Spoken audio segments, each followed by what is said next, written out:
Xullas doktordan chiqdik, bolalarni uyga tashladim, yozilgan dorilarni oldim, shu bittasini topolmadim.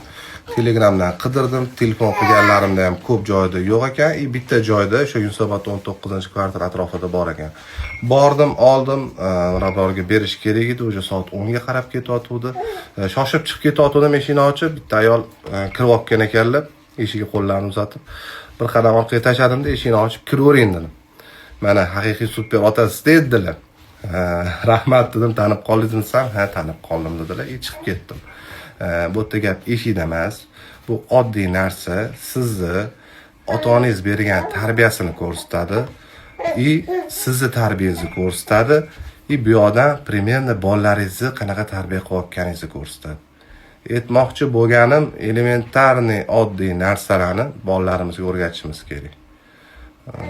Futbolkami g'ijimini gapirgan odam yaxshi odam emas.